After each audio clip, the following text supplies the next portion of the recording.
Tense moments in the sky above Baltimore last night. A Southwest Airlines crew on an inbound flight realized that some of their landing gear was broken.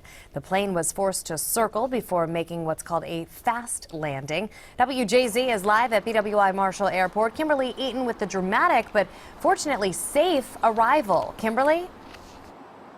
And Jess, when you're thousands of feet in the air, you certainly don't want to hear that part of the plane's braking system isn't working. But that is what happened last night.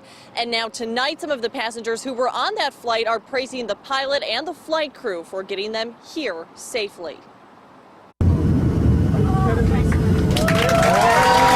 Applause and audible sighs of relief.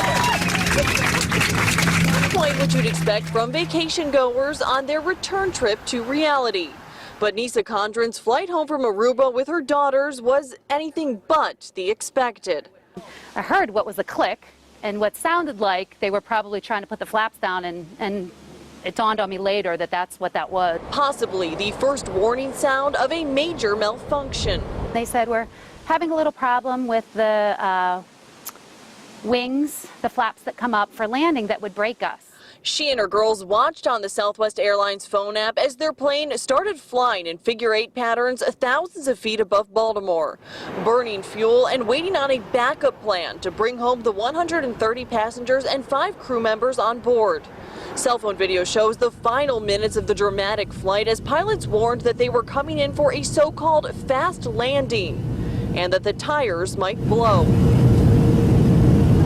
On the ground, flashing red lights and firefighters flanked the runway, ready to jump into action. As we landed, you could just see them converge on the plane and follow us down the runway. In a statement to WJZ, a Southwest Airlines spokesperson wrote that the plane's captain declared an emergency landing out of an abundance of caution, ultimately bringing the Condren family home safely and with one final vacation story to tell.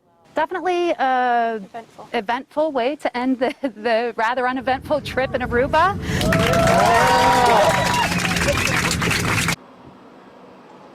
And she says it was about an hour of just circling in the air, and she tells me she wants to credit the flight crew. They could. All right, Kimberly, thank you. Southwest tells us there were no reported injuries. The airline hasn't said exactly what caused that issue.